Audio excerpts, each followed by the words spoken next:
Well, first we saw an extraordinary US operation in Venezuela. Now Trump is talking about doing land strikes in Mexico against cartels. So, as President Trump takes America's border wars to the cartels in Mexico, some huge unanswered questions start to emerge. Like, how did these cartels get so powerful, taking over not just territory, but even buying up politicians to control Mexico's government? And how exactly do they make $40 billion per year? Well, as you're about to see, they're not exactly doing it with kid gloves. Reality is, Mexico does not have control over their border, over much of their own country. It is being run by cartels. Why do you say you do what you have to do? Couldn't you stop doing this? No. You can't. Once you get in, you can't get out. Do you think what President Trump has been doing has been making your job tougher? Oh yeah. This is a big one. It looks like a whale. This is just one of the vessels seized by the Colombian authorities. Historically, they've worked closely with the Americans, but the airstrikes have put a massive strain on the relationship. She's very frightened of the cartels. They're running Mexico, and I've asked her numerous times, would you like us to take out the cartels? No, Mr. President. No, please. The cartels have given so much money to these politicians to get into office, to get the power. So they protect the Mexican government protects the cartels, and we all Mexicans know about it.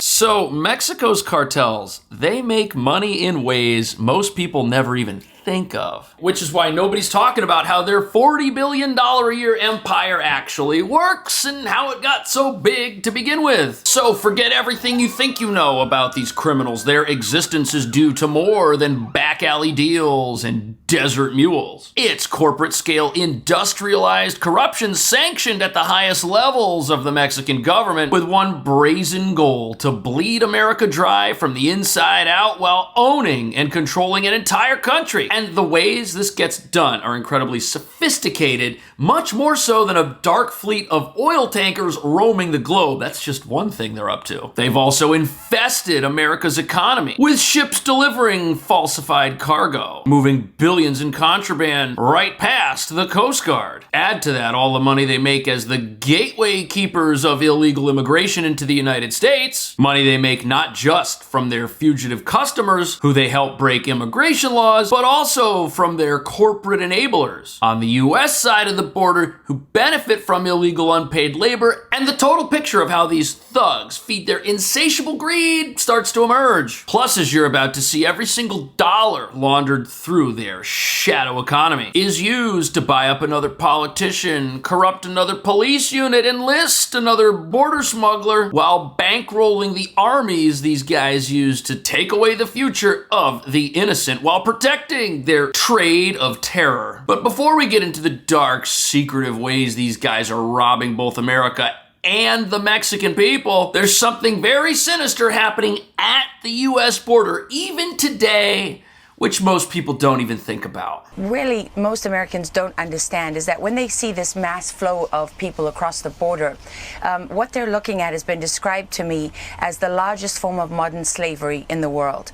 Because, and I've seen this with my own eyes, so many of the people coming across will have a little card in their pocket or a number written down, which is a routing number for a bank account for the cartel. Tell that to the open borders advocate who thinks illegal immigration is some great thing for the world. It's not good for the people of Mexico, it's not good for the people in the United States, and it's not even good for the illegal immigrants who come into the country and are essentially prisoners of these horrible organizations who are just getting stronger and stronger the longer they keep going, allowing them to tighten their stranglehold on vast amounts of territory in Mexico that their own government is unable to police or secure. Territory that, if you want to travel through, costs money. And these cartels aren't interested in lowball offers. Oh no, they want top dollar, and they're getting it, promising the desperate a twisted version of the American dream, which really ends in utter servitude. But here's where things get really bad. If you haven't paid all of your fees by the time you cross, they will collect. And so many people, when you're in a restaurant in New York and, you know, you and your friends are talking about, oh, isn't it wonderful how these immigrants work, you know, 2 jobs and they're so hardworking. Well, guess what? They're working 2 jobs a lot of the time because so much of their money is going back to those cartels. Wow, so there's no escape.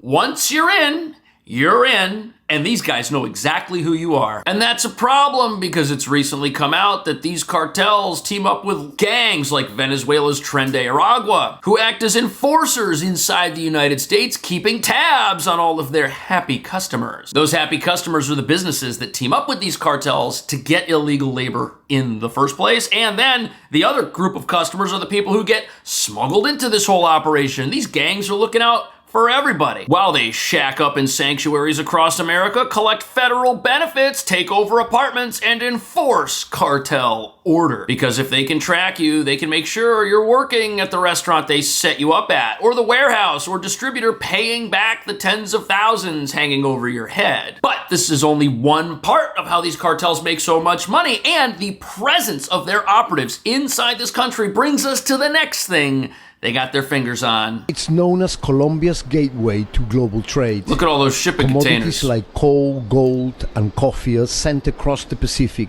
all over the world from here. But its most lucrative export is something more sinister. From here, hundreds of tons are moved every year, quietly mixed with legal goods inside containers.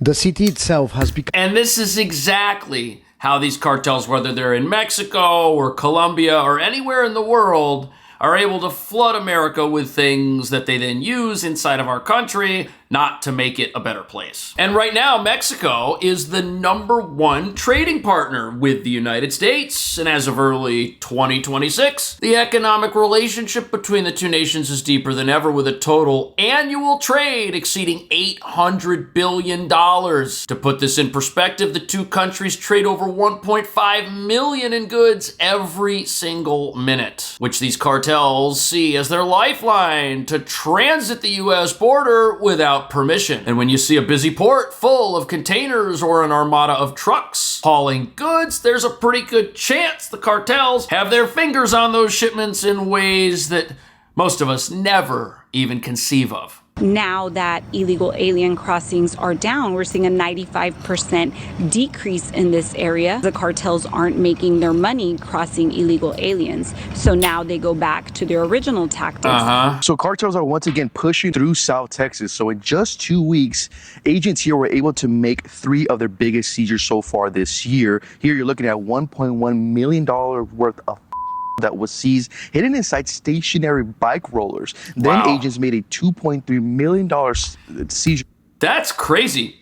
So they're hiding stuff inside other products. They're also hiding stuff on the vessels that carry things into the country, underneath the vessels in some cases. That's why you see these divers jumping underwater to see what's up. It's like every conceivable hiding place that these cartels can think of, they're going to go for. And their approach is really a volume-based approach. They're sending everything they can across the line just to see what gets through. They understand some of their cartel enforcers are going to get busted. They understand that. They just care about making money. They don't care if a few of their underlings get busted and do a little bit of time. That's no big deal to these guys. And this is why President Trump has been so clear that he wants to do something about these gangs and these criminals who are in Mexico. You see, Mexico can't be a place that gives those who'd harm our country or their own country a place to stay and get rich while doing it. And if these criminals can plot schemes just inches away from the U.S. border, it won't be long before they find their way in and keep their crime empire running. And just as the U.S. was aggressive with strikes and interdictions of cartel boats on the open ocean, the same could now start happening to physical cartel infrastructure on land, which would shut down their empire overnight. But until that happens, this criminal empire, they've got an even more ingenious, old school way of plundering their own country that most Americans don't even think of either. Tank after tank, all of it illegal. Every day, 17,000 barrels of fuel are stolen in Mexico. That's crazy. Most is taken directly from the state oil company's pipelines. Wow. Drilled into by criminal networks, large and small, throughout the country. That's wild. Here in the state of Hidalgo in central Mexico, police have made an all too common discovery. They found a hose extending some 2 kilometers through thick forest, and which thieves used to fill up tanks with fuel, which they then sell at a lower price than official gas stations. Okay, so think about this for a second. If you live in a country like America where there's gas stations and infrastructure and tankers and everything all over the place, what would happen to our society if criminals were going after that stuff on a regular basis, stealing it, and then reselling it? What would happen to legitimate businesses? And as those legitimate businesses are cut down, what's going to happen to the criminal underworld, which gets propped up? Infrastructure would crumble to a level not even seen in countries like communist Venezuela. But current estimates by government officials state that fuel theft and associated smuggling cost the Mexican state $24 million a day in lost revenue and taxes, which means these cartels are essentially stealing from their own people. Yet fuel smuggling, while not exactly fit for a Hollywood movie, is one of their most stable and profitable revenue sources. A revenue stream that doesn't change based on who the US president is and is essentially impossible for the Mexican government to do anything about. You don't have to go far in Hidalgo to see the signs of this practice.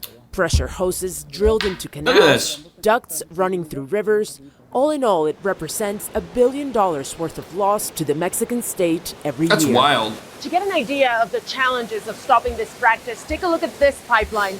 In a space of just over 15 meters, we found more than 20 patches where thieves have drilled into the pipe in order to steal fuel.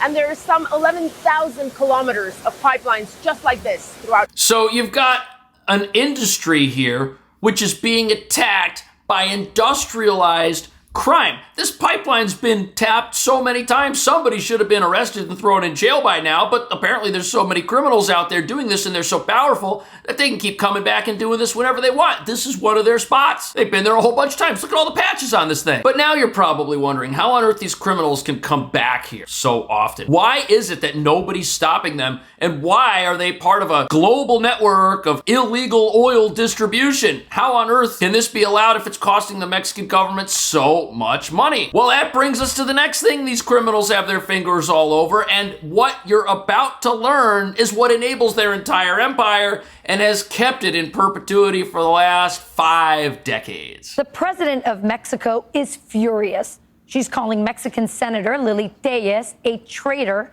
for coming on Fox Noticias with me a few days ago and saying this. Listen.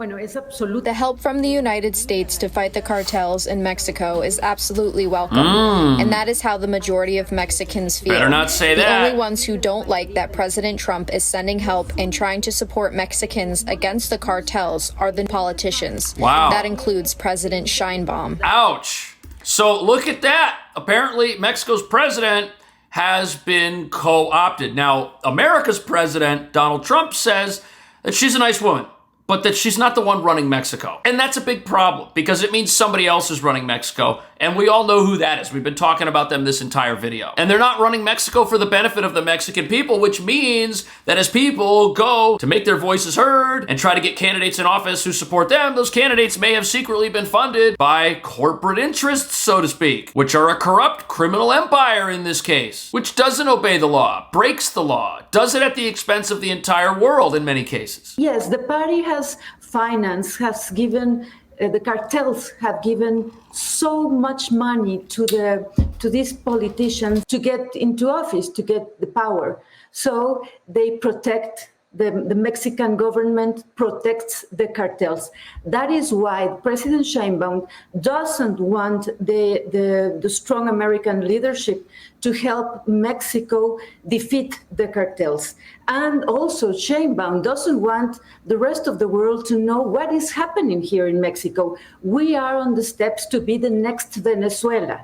She is aligned with Venezuela's dictator, with Cuba, and wow, did you hear that? The next Venezuela. Now, as we've all learned very recently, dictator Nicolas Maduro was running a cartels first country, who's the leader of a cartel and the leader of this Trinidad gang. And none of what was happening there was good for the people of that country. But if your country's run by and for cartels, it totally explains why they're able to control so much territory, where they can run their empires and keep their smuggling businesses going, crossing the US border, ferrying illegal immigrants into our country. And it also explains why fuel lines get tapped relentlessly and nothing seems to stop these guys. The fuel lines run through the cartel territory. Of course they're gonna tap into it. It's their territory. A ridiculous premise that could end in about 2 seconds if the United States were to get involved. Her response to this, and I know this because her spokesperson came on our show in response to your interview, and they say, well, we just turned over 26 cartel members.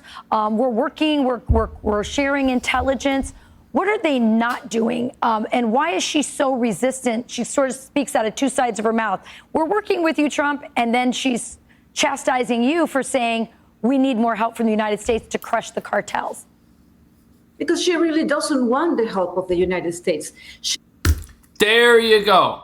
There it is. Mexico's goal here is to cover up what's happening because there's this allegiance allegedly between the cartels and their politicians. And it's the job of the politicians to say, see, we're out there stopping these guys. We've got the border under control. We're going after these thugs. In fact, we, every once in a while, turn over cartel has-beens to the United States so that they can face prosecution in America. Yet every time they do this, every time they turn over a plane full of cartel kingpins, the cartels seem to run themselves perfectly fine.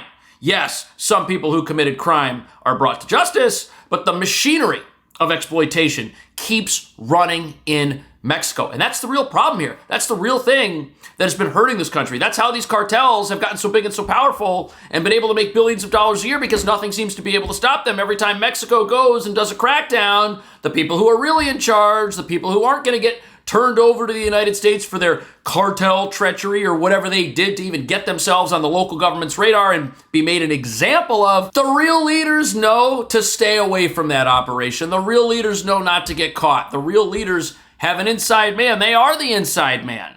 And that's what's kept these guys going for over 50 years. Thank you so much for watching. I'll see you in the next video.